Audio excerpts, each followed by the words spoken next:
सबसे पहले हम एक बार परमपिता परमात्मा का मुख्य नाम ओम का उच्चारण करेंगे, फिर थोड़ा गायत्री मंत्र का उच्चारण करेंगे, फिर अपने उद्बोधन को मैं आरंभ करूंगा।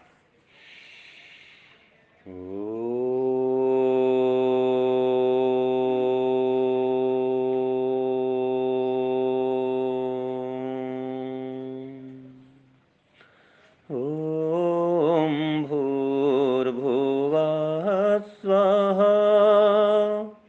तत्सवितुर्वरेण्यं भर्गो देवस्य धीमहि धियो यो नः प्रचोदयात्। ॐ भूर्भुवः स्वः तत्सवितुर्वरेण्यं भर्गो देवस्य धीमहि धियो यो नः प्रचोदयात्। प्रभु ॐ भूर्भुवः स्वः तत्सवितुर्वरेण्यं भर्गो देवस्य धीमहि धियो यो नः प्रचोदयात्। धियो यो नः प्रचोदयात्। वर्तमान स्थिति में जो ये कोरोना का काल है, इस अवसर में भी आप समय निकाल रहे हैं कि कैसे करके हम अपनी मनस्थिति को शांत प्रसन्न रखने के उपाय सुन सकें, और इसके माध्यम से आप ऑनलाइन वैदिक सत्संग में जुड़ते हैं। तो यह आपकी जो श्रद्धा है ईश्वर में, योग में, ये श्रद्धा इससे प्रकट होती है। तो देखिए, कोई भी स्थिति हो, विषम स्थिति हो, सम स्थिति हो, कोई भी स्थिति हो, हर स्थिति में हम कैसे प्रसन्न रह सकें, कैसे करके स्वस्थ निरोग रह सकें, तो इस पर विचार करने के लिए पूज्य संत श्री कृपाराम जी महाराज जी ने मुझे आमंत्रित किया है। तो मैं पुनः पुनः संत महाराज जी को नमन करते हुए अपने व्याख्यान को आरंभ करता हूँ। और आप सभी भाई बहन जो इस कार्यक्रम में जुड़े हुए हैं, उन सभी के उत्तम स्वास्थ्य और दीर्घ आयु की कामना करता हूँ, अपना शुभाशीष भी प्रदान करता हूँ। देखिए, इस वर्तमान की स्थिति में यदि हमें प्रसन्न रहना है और निरोग भी रहना है, स्वस्थ भी रहना है, तो सबसे पहले तो ये हमको करना पड़ेगा कि अपनी जो दिनचर्या है, जो हमारा खान पान है, आहार विहार है, उसको हमको आयुर्वेद के अनुकूल या वेद के अनुकूल, वैदिक संस्कृति के अनुकूल करना पड़ेगा। और जो हम चाहते हैं कि हमेशा प्रसन्न रहें, तो ईश्वर से जुड़ना पड़ेगा। जो हम चाहते हैं सदा आनंदित रहें, तो जो आनंद का भंडार है उससे जुड़ना ही पड़ेगा।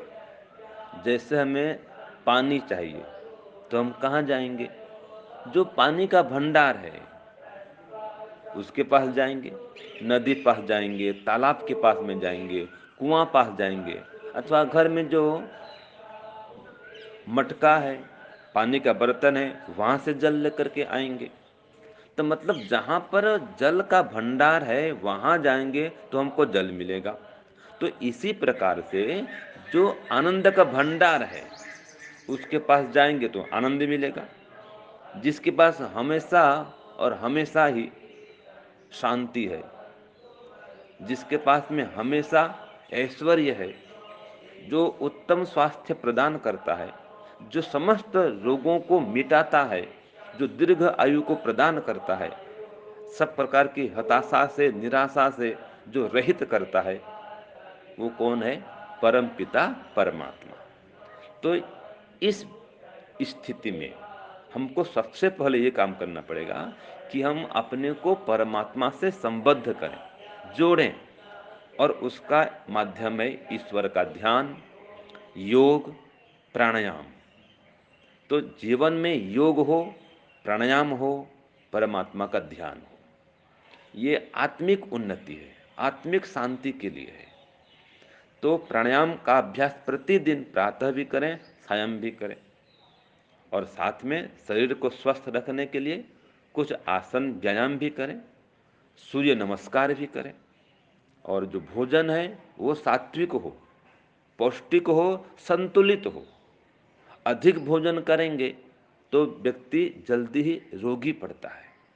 तो भोजन पर संयम हो, इसी प्रकार से वाणी पर संयम हो, इसी प्रकार से मन पर भी संयम हो, इंद्रियों पर संयम हो।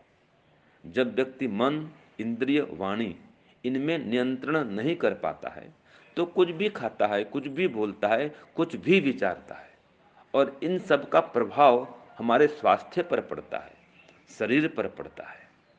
तो जब हम शरीर को स्वस्थ रखना चाहते हैं और मन से प्रसन्न रहना चाहते हैं, एक तो योगाभ्यास को अपनाएं और इस प्रकार के सत्संग में आए, कुछ स्वाध्याय भी करें। तो जिसके जीवन में स्वाध्याय है, साधना है, सत्संग है, और माता पिता, गुरु, आचार्य, संत महात्माओं की सेवा भी जीवन में है, उनकी सेवा करता है, तो याद रखिए, अगर हम माता पिता, संत महात्मा, गुरु आचार्यों की सेवा करते हैं तो सेवा करने से भी एक अद्भुत शांति मिलती है और सुख मिलता है, वो आंतरिक सुख होता है। तो माता पिता, गुरु आचार्यों की हम सेवा करें, उनकी आज्ञा का पालन करते हुए जीवन पथ में आगे बढ़ें। तो माता पिता, गुरु आचार्य हमेशा अपने संतान की, शिष्य की उन्नति प्रगति चाहते हैं, सुख शांति चाहते हैं, उसका उत्तम स्वास्थ्य चाहते हैं। तो जो व्यक्ति अपनी सेवा से, अपने व्यवहार से माता पिता, गुरु आचार्य को प्रसन्न रखता है, उसके ऊपर ईश्वर भी प्रसन्न रहते हैं और उसका जीवन सुखमय बनता है। और एक श्लोक ऐसा कहा गया है कि अभिवादनशीलस्य नित्यं वृद्धोपसेविनः चत्वारि तस्य वर्धन्ते आयुर्विद्या यशो बलम्। इसका अर्थ है, जो व्यक्ति माता पिता, गुरु आचार्य और ईश्वर की भी स्तुति करता है, उपासना करता है, उनकी आज्ञा का पालन करता है, उनकी आज्ञा अनुसार जीवन में कार्य करता है, हर व्यवहार करता है, तो वह दीर्घ आयु को प्राप्त करता है, उत्तम स्वास्थ्य को प्राप्त करता है, यश कीर्ति को प्राप्त करता है, और आयु, विद्या, यश और बल ये चारों उसके बढ़ते हैं।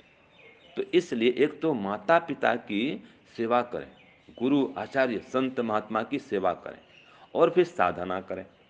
तो प्रतिदिन प्रातः सायं साधना करें, योगाभ्यास करें, और हवन भी करें, यज्ञ भी करें।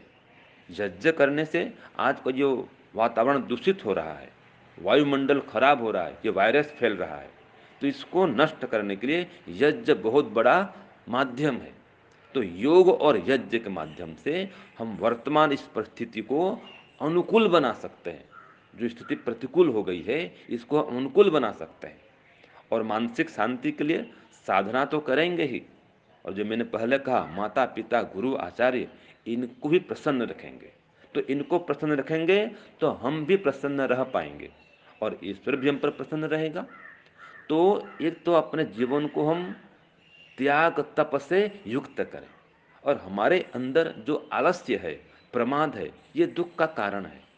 जो हमारी अविद्या है, अज्ञानता है, असंयम है, विषय भोगों में जो तृष्णा है, लालसा है, ये हमारे दुख और पतन का और रोगमय जीवन का कारण है। जो योग करेंगे तो इन सबसे दूर रहेंगे, मन इंद्रियों को वश में कर पाएंगे, अनेक शारीरिक व्याधियों को नष्ट कर पाएंगे। तो बार बार मैं वही उसी बिंदु पर आ रहा हूँ। एक तो प्रतिदिन आसन, व्यायाम, प्राणायाम करें और इसके लिए प्रातः जागरण करें।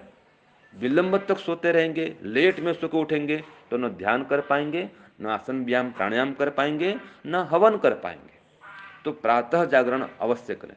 शीघ्रता से 4 और 5 के बीच में उठ जाना चाहिए और उठते ही फिर दिनचर्या करके गायत्री मंत्र का जप करें, ईश्वर का ध्यान करें। फिर जो भी आपको सिखाते हैं महाराज जी, आपने सीखा है वो आसन व्यायाम प्राणायाम भी करें। वैसे प्राणायाम तो योग दर्शन में 4 प्रकार का बता दिया गया है। योग दर्शन में 4 प्रकार का प्राणायाम कहा गया है। बाह्य, आंतरिक, स्तंभ वृत्ति और बाह्य आभ्यंतर विषयाक्षेपी। तो बाह्य प्राणायाम में वायु को बाहर निकालते हैं, श्वास से बाहर निकालते हैं और बाहर रोकते हैं। और आभ्यंतर प्राणायाम है, आंतरिक प्राणायाम, उसमें वायु को अंदर रोक के रखना होता है। और स्तंभ वृत्ति में जहाँ का तहाँ श्वास को एकदम रोक देना होता है। और बाह्य आभ्यंतर विषयाक्षेपी में अगर श्वास बाहर की ओर अग्रसर है उसको अंदर लेंगे और रोकेंगे, और अगर अंदर जा रहा है तो उसको बाहर रोकेंगे। तो ये प्राणायाम योग दर्शन में बता दिया गया है। तो प्राणायाम करने से शरीर स्वस्थ भी रहता है और जो रक्त है वो भी शुद्ध और मन भी स्वस्थ, आत्मा भी स्वस्थ और ईश्वर से संबंध भी जुड़ता है। तो प्राणायाम का अभ्यास जरूर करें, ईश्वर का ध्यान करें और कुछ सूर्य नमस्कार भी करें। तो इनसे क्या होता है, रोग प्रतिरोध क्षमता बढ़ती है, आत्मबल बढ़ता है। याद रखें, योग ऐसा उपाय है जिसके माध्यम से हम आत्मबल बढ़ा सकते हैं, आत्मिक शक्ति बढ़ा सकते हैं और जीवन में कभी हताशा निराशा नहीं आएगी। हम हमेशा आशा से उत्साह से युक्त रहेंगे। तो योगाभ्यास ही ऐसा माध्यम है जो योग दर्शन में वर्णित है। इसमें आगे चल के आसन व्यायाम भी आ जाता है। योग के 8 अंग होते हैं, उसमें यम, नियम, आसन, प्राणायाम, प्रत्याहार, धारणा, ध्यान और समाधि, ये योग के 8 अंग हैं। तो इसमें आसन भी एक अंग है और प्राणायाम भी एक अंग है। ये शरीर को स्वस्थ रखने के लिए और मन को भी स्वस्थ रखने के लिए आवश्यक है। तो योग दर्शन में ये कहा दिया गया है कि आसन व्यायाम भी करें शरीर को स्वस्थ रखने के लिए, आगे फिर ध्यान भी करें। और एक उपाय बता दिया व्यवहार कैसे करें। योग दर्शन में अच्छा उपाय बता दिया है कि मैत्री, करुणा, मुदिता, उपेक्षा नाम सुख दुख पुण्य अपुण्य विषयानाम भावनातः चित्त प्रसादनम। जो चित्त को प्रसन्न रखना हो, मन को प्रसन्न रखना हो, तो ये शारीरिक उपाय तो करें ही, आसन व्यायाम प्राणायाम आदि करें ही, साथ में व्यवहार कैसे करें। तो ध्यान काल को और व्यवहार काल को दोनों ही हमें वेद के अनुकूल करना पड़ेगा, ऋषि महर्षियों के अनुकूल करना पड़ेगा, दर्शन उपनिषद शास्त्रों के अनुकूल करना पड़ेगा। तो योग दर्शन क्या कहता है, कैसा व्यवहार करें। तो जो सबसे पहले कहा, जो सुखी व्यक्ति हैं उनके साथ तो मित्रता का व्यवहार करें, उनको देख करके हम उनको अपना मित्रवत समझें और मित्रता का व्यवहार करें। फिर जो संत महात्मा हैं उनको देख करके हम प्रसन्न हो जाएं, उनकी सेवा के लिए तत्पर हो जाएं। तो कहा मैत्री, जिनसे मैत्री करें, जो सुखी व्यक्ति हैं। फिर जो संत महात्मा हैं उनकी सेवा करें, उनकी प्रशंसा करें, उनका सम्मान करें, तो उनको देखकर प्रसन्न हो जाए। और फिर आ जाए करुणा, तो करुणा किनके प्रति करें, दुखी, जो दुखी व्यक्ति हैं उनके प्रति करुणा का भाव रखें, उन पर दया करें, उनका भी सहयोग करें। तो मैत्री करें सुखी व्यक्ति से और करुणा भाव रखें दुखी व्यक्ति से, रोगी व्यक्ति से, उनके प्रति करुणा माने दया का भाव रखें। और जो संत महात्मा हैं उनके प्रति मुदिता का भाव लाएं। मुदिता माने प्रसन्नता, उनको देखते ही मन प्रसन्न हो जाना चाहिए, उनकी सेवा के लिए तत्पर हो जाना चाहिए व्यक्ति को। तो मैत्री, करुणा, मुदिता। और फिर जो दुष्ट व्यक्ति हैं उनके प्रति उपेक्षा का भाव रखें, उनसे दोस्ती भी नहीं कि दुश्मनी भी नहीं, उनसे कोई संपर्क रखना नहीं है। तो मैत्री करुणा मुदिता उपेक्षा नाम सुख दुख पुण्य, ये जो पुण्यात्मा है ना, इनको पुण्य कहा, पुण्यात्मा संत महात्मा को। तो पुण्य अपुण्य विषयाणाम, अपुण्य माने जो दुष्ट व्यक्ति हैं, तो दुष्ट माने अपुण्य व्यक्ति माने अधर्मात्मा, और पुण्यशाली व्यक्ति माने धर्मात्मा संत। तो इनके प्रति तो जो संत महात्मा हैं, इनके प्रति सेवा सत्कार करके इनके प्रति हम प्रसन्नता का व्यवहार करें, उनको भी प्रसन्न करें, हम भी प्रसन्न हो पाएंगे। लेकिन जो दुष्ट व्यक्ति हैं, पापी हैं, हिंसक हैं, आतंकवादी हैं, चोर आदि आदि हैं, तो इन दुष्ट व्यक्तियों से दूर रहें, उनकी प्रतीक्षा करें। तो व्यवहार ऐसा होना चाहिए जिससे क्या होता है, चित्त प्रसादनम, चित्त जो है, जो मन जो है वो प्रसन्न हो जाता है। ये व्यवहार काल की बात है। और फिर यम नियम का पालन करें व्यवहार काल में। तो अपने व्यवहार में सत्य हो, अहिंसा हो, अस्तेय हो, ब्रह्मचर्य हो, अपरिग्रह हो, ये 5 यम होते हैं। और 5 नियम कौन कौन से? शौच, संतोष, तप, स्वाध्याय, ईश्वर प्रणिधान। ये 5 यम नियम की चर्चा फिर कभी अवसर मिले आगे करेंगे। लेकिन अभी इतना समझ लें कि जो शरीर को स्वस्थ करना चाहते हैं, शरीर को भी स्वस्थ, मन को भी स्वस्थ और आत्मा को भी स्वस्थ, तो इन यम नियम का पालन करना पड़ेगा। आगे चल के आता है आसन, यम नियम आसन, तो आसन को अपनाना पड़ेगा। और फिर आता है प्राणायाम, प्राणायाम करना पड़ेगा। आगे आता है प्रत्याहार, तो मन इंद्रियों को वश में रखना पड़ेगा। जो विषयों में लोलुपता है ना जी, जो तृष्णा है विषय भोगों की, वो दुख का कारण है। और इसी असंयम से, विषय लोलुपता से व्यक्ति अनाप शनाप भोजन भी करता है, और भोजन बिगड़ता है तो फिर स्वास्थ्य बिगड़ता है। जैसा खाए अन्न वैसा बने मन, जैसा आहार वैसा विचार। तो आहार पर भी संयम करना पड़ेगा, भोजन को भी एकदम सात्विक संतुलित करना पड़ेगा। तो ये प्रत्याहार भी करेंगे, मन इंद्रियों को वश में करेंगे, फिर धारणा करते हुए ध्यान करेंगे ईश्वर का, और फिर समाधि लगाएंगे। समाधि तो उच्च स्थिति है, लेकिन अभी हम ध्यान का अभ्यास तो कर सकते हैं धारणा पूर्वक।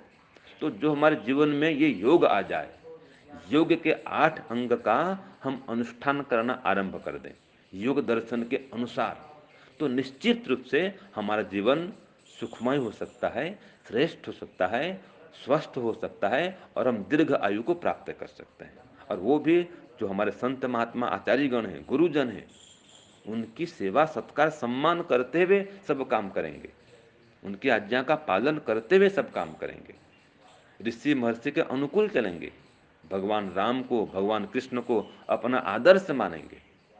तो देखिए, भगवान राम भी, भगवान कृष्ण भी हर दिन योगाभ्यास करते थे।